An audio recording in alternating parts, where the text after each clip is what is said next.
when you have a person who lies and therefore they don't self-regulate. Okay, we're just going to get right into it because I know our other episode is 15-ish minutes and I want to do one more if I get the chance as the sun's going down and we got some music. So self-regulating nervous system is when your heart, again, keep it open, and your brain, you keep it centered, and you know your thoughts and emotions are not irrefutable facts. No, that they're moments that you can expand. So what happens when a person is lying to themselves and they don't know how to self-regulate? They're 1-year-old. Okay, so I'm a 1-year-old who can self-regulate. My 1-year-old charged state. I'm attachment trauma informed. You can ask questions if you get lost at some point. I'm a 5D mystic in the enlightenment soul age group, and our oversoul, our twin flames, our soulmates, they're all amazing. Nobody's destined to be with anybody because we are choice points. So the ones who claim love, true love, they will consistently expand and grow together and keep lines of communication open. They're accountable, they're aware, they regulate, so they have open-hearted, crying, you name it, hugging, passion, none of that bullshit saga. No, none of that. The bullshit saga is for people who have a 1-year-old that's not independent. They all have a coach and coaches who give them lists of what they need to do. I'm here to say you can regulate you too. Okay, so what happens when a person is, we're going to do the Pinocchio with wooden body. So they haven't had the full-on mental and emotional mastery of their plane yet. And this is for my mystics too. So if you're a spiritual awakened person and you're looking for guidance, you should know, you could know, we master mental, emotion, physical plane. I'm doing physical right now. It's amazing. It's really fun. I have a good relationship with all of those 6 basic human emotions. I love all people, even the ones that I don't like. I love. And that's when people say, no, you don't. Yes, it's the oxytocin gene hormone, and I'm good to be Maria. In any circumstance, I'm always having fun. And even if people don't like me, I cry, I get over it, and there you go. So discard, for example, is not because I'm a piece of shit. It's a person who doesn't know how to talk. Okay? Rejection, again, that doesn't happen. It's more of incompatibility. Somebody insulting me, well, that's your opinion. I'll respect it.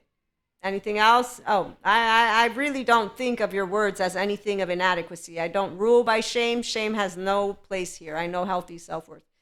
You're not on a pedestal or beneath me, and any person, doesn't matter how many certificates they throw in my face or how much information they think they will know. What happens when you're a pure piece of consciousness is you don't know everything because I don't. You can't be better than I am. I'm not better than you either. We're all on a flat floor, and yeah, you know, I do know some people who want me to say, no, but some people are more worthy than others. You know what? Here's what my smart people helped me to figure out. They put me in a good corner. And they say, okay, fine. Let me talk sense to you in your language, Maria. And this is one of my favorite people because he talks my language. And he always expands me. See, I need that. I need that because I love it, 1. And 2, I actively am like, oh, it's so expansion. So when you meet people who don't do this because they don't speak my language, yes, then they're not capable. I also have she's that speak my language. So anytime I'm with the ones who are empowered is what I'm taught. They're badass. They have cojones, okay? They got emotional and mental cojones. Just so you understand, balls and vaginas. So they're not walking around asking pity party shit from men, women, days. They know what they're doing. Self-regulating. They know how to say, here's who I am. You like it? No, there's a door. Bye-bye. Ciao. So that's what happens. But we don't treat people like shit. Cojones means I treat you with decency. Okay, so what happens when it's the opposite? You don't know how to self-regulate. You have porous boundaries. You're afraid of love. You're actively going to go date a next stromboli. Okay, so this means codependent. Person who doesn't want a therapist, says they do, but they don't. And they're continuing to flaunt their mantles like Elsa's journey. Okay, so this is a mix. The mix is anyone who thinks they're special is automatically blinded to themselves completely. We're all human beings, so number 1. Okay, when you're lying to yourself, you're going to be able to twist anything that I say to your volition so that the 16-year-old teenage version of you can go and do the next popular thing on your agenda because your 1-year-old still feels defective and your 3-year-old too. So your porous love boundaries are not something you're noticing at all. You're like a person who wants to eat more cake, but your stomach is already full and it's yucky. Okay? So I witness human beings who have the capacity to manipulate and distort information to the extent of putting themselves in what is a codependent, trauma bonded, push-pull, smoke and mirror Okay, so the objectifying man, the one who will fuck you, use you, and then throw you out, yes, that type of thing. So here's the deal. If that's ever happened to me, and I will leave it vague, believe me, I will not be like, oh, Maria, let's go point a finger and make a shit out of the person. It will be, okay, I learned what I learned. That men and their stereotypes. And so I'm just going to learn that it can happen. That's it. And I won't be expecting wedding bells or not, because you know what happens when you meet people who don't take accountability? Men, yeah, you learn that the ones who don't take accountability are not men, like women. But I'm saying in a romantic fucking situation, I'm not going to be the one who's inadequate, nor are they. I'm going to feel bad because they need a good therapist. And they didn't notice anything of what they did. But what I also know is that their heart's going to know. So you want to know why I feel bad for people in general? Because I don't get mad at people. I feel bad and then I'm indifferent at a certain point because I realize they don't go to good therapy and they don't take accountability and don't apologize where they know they are actually meant to. Okay, so I'm going to use a friend of mine, my lovely friend. I didn't speak to him for 5 years. In the in between of these 5 years, he writes me while I'm at a funeral, "Are you happy now?" I don't know what he's talking about. I had given him some advice as a friend. He didn't listen to the advice. No, what he did was lie to me, hide from me, bullshit me, which led me to say, I'm not talking to you anymore. And I am a person who, when I say something, I mean it. I learned how not to do that, though, because my friend taught me what people do when they have shame and when they have an inner child who fears rejection, so they're just a clown. And so I've gotten used to clowns. I laugh at clowns, not at them. I just laugh with them because they're going to be Cusco's. You know how Cusco lies to Pacha at the end? I don't appreciate liars. They're boring, man, women days. It's just a boring thing to have a facade. Every time I meet one, I'm like, therapy, therapy, go to therapy. Just keep going. Do something. Be aware. I don't know. Like, what's the deal? How old do you have to be? So that's how it feels. It's more of like, seriously, it's 2024. Where are these people? Why are they still following jackasses? Oh, that's right. They can manipulate information to get those mantles of mental health going and mantles of spirituality. And I also know why I am surrounded by it, why my eyes see it, because my ears hear the educators. My eyes see where the gaps are of where we want to bring love. So that's why you get to hear about it. Okay, so the ones who don't self-regulate, my friend's writing me, like, what are you talking about? She's cheating on me. Well, what do you want me to do? We're not on talking bases. We're not friends right now. And you obviously don't know me well if you're thinking I'm happy for your misery. That's not the type of person I am. Kind of shitty, isn't it? His passive aggressive manner, instead of saying, I'm so sorry that I treated you like a person that I completely disregarded your advice, I lied to you, I, that's human being. The only reason we met up again and now we're friends is because they were in the shithole, like complete shit. And I had perceived it. And this is not to flaunt any little mantle. No, I had picked it up. And when they wrote me, I was pissed as fuck, but I had been taught, as I'm still a person that knows what it means to respond, because this is where I know what the right thing to do is. Anyone will know what the right thing to do is.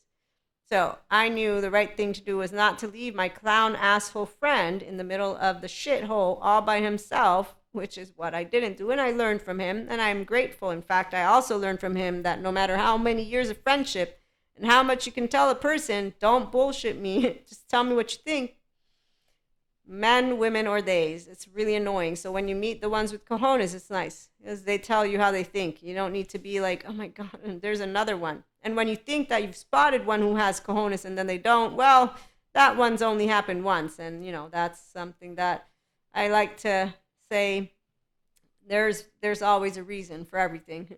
So I could talk about that story, but I won't. I'll just say that it wasn't a big deal when I was reminded of what I had already seen as a teenager and as a growing woman, which is that men objectify women and vice versa. I mean, women do it too. So again, the ones who don't know how to self-regulate, what they do is they lie to themselves, they lie to people, and then they don't apologize where actual apologies are meant to be given out. And when they want to hold back, because they actually do think that you owe them something. This is all types of relationships. It's always fascinating. So a 0-1-year-old is what I'm going to say. I get it. I'm a human and I'm attachment trauma informed. The thing is, I'm a 1-year-old who's independent. So you can come do personal development and you do your thing. But I'm saying empowerment is when you're a person who knows emotions from the back of your head to the front of your head, and it's not actually a special gift. It's called regulating your nervous system and its integration of the brain. So now I know how to explain it to you. I've been doing it my whole life because I have a good body relationship. I didn't have any childhood trauma in the way of big trauma. I had trauma charges, very straightforward. My 3-year-old still comes up with my mother and my twin. With the men that have been in my life, I'm very happy of where I have found myself every time that I would have not wanted to look at them in the eyes. Because, see, there's one thing that I do know about me and my friend. He's the one that taught me how not to do what I did with him, because his clown ass attitude came from his fear of rejection. And I felt very sad for people when I found out about all this trauma stuff that's stored. And so I'm very happy at all times that I've been kept far, far, far, far, far away from any of those human being men who I to this day respect and love dearly, but who do not have and did not have. And, until they can own that inner child of theirs and bring their heart to the forefront, that's any man, woman, or they. This is the part, 5D mystic. Right here, what I pick up on is the person who has that inner child. And even if it's armored in, you're a piece of consciousness. This is the relationship. It's not something we can explain, and it's not something you believe in. It's something you perceive and experience. We're all brothers and sisters. Nobody's a curse. Nobody's a curse.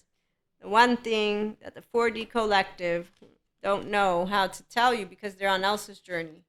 Love is free. You don't give it on earth or in the stars because of anything except for being a integrated brain. Thank you, Daniel Siegel. It's called kindness and compassion, but believe me, people won't think of you as kind if they don't want to be their authentic self. They're going to think of you as an evil bitch or an evil witch, and you're going to be like, sure, whatever.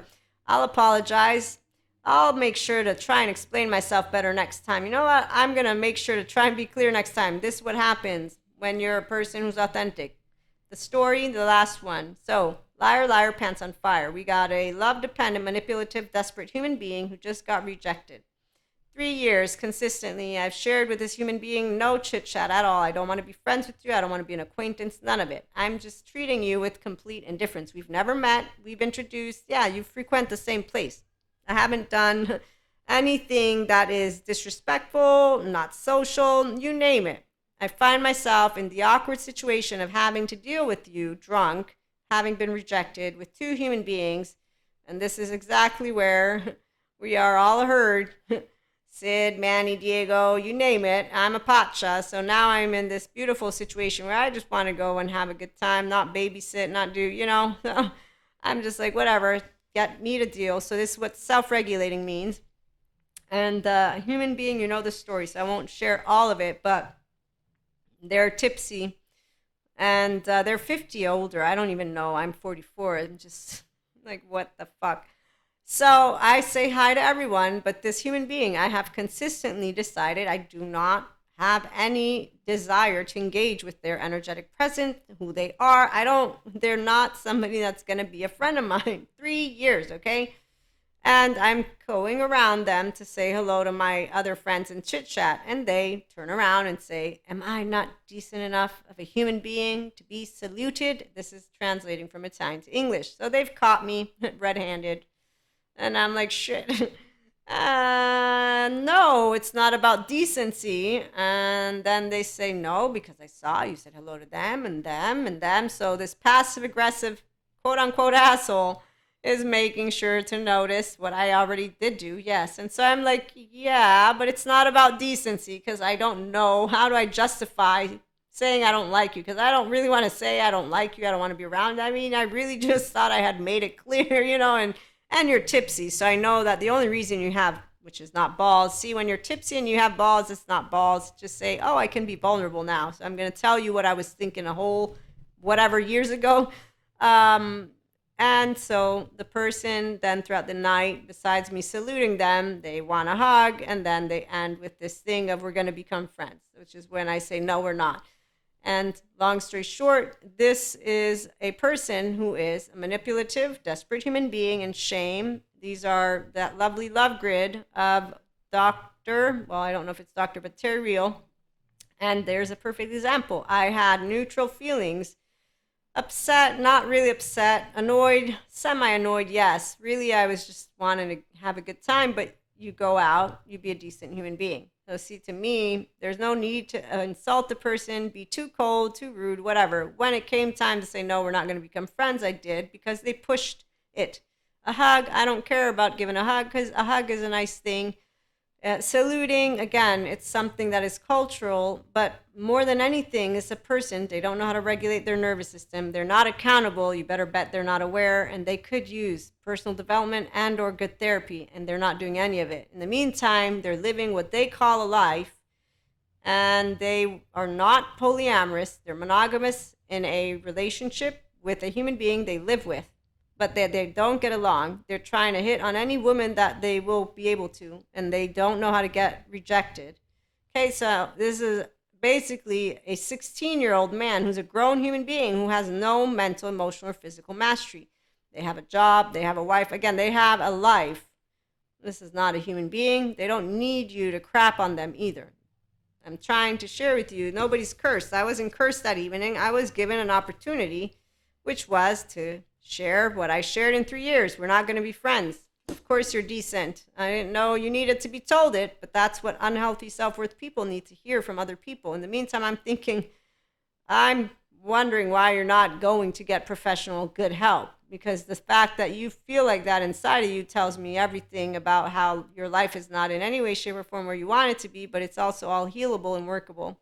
So again, there's no reason for me to treat a person in any way, shape, or form differently, which is where an integrated brain, compassion, again, kind, but that won't be considered kind or compassionate by another person. In that person's eyes, I'm a snob, a bitch, and cold hearted, and I put boundaries up or whatever it is. And I'm like indifferent to those words because no, I was clear consistently in a very decent, humanly speaking way, not interested in being your friend, then you have an evening that things are going south for you and you want to be passive aggressive. So this is an example of functional adult behavior. We don't treat people in any way except for however we're able to. And actually, the fact is, I did the best I could to be honest, not lie, but at the same time respect, social norms, and also because I'm out, not ruin anybody's evening. So I'm regulating my nervous system. I'm regulating my attitude. I'm not allowing my likes or dislikes to affect the evening and ruin it, if you will, for everyone. Like with my panic attacks, when I began to work with them, I worked with them and still do to not ruin it for everyone else. It's what it's called to self-regulate. Not because you have to, it's because you can, because that's what self-awareness, accountability, and regulation, which is also why you apologize if some people are upset at you, and then you try and do better with what? Your words. It's the only thing you can work on. Your words, other than, well, my nervous system, but I'm a champ at that one. I love, so that's why it's easy for me to choose it. I'm happy, fulfilled. That whole part about inadequacy, yeah, I don't have that at all. In fact, it's a word that doesn't mean anything. But if I had to choose people that I would count on to tell me, it's Dr. Daniel Siegel, Sadhguru, he's in, Bezel van der Kolk for sure, Stephen Porges, and I'm thinking Pat Ogden. I love Pat Ogden. So I have to think. But there's people. Dr. Daniel Siegel and Sadhguru are top of my list. Obviously, Jesus and God, you're in.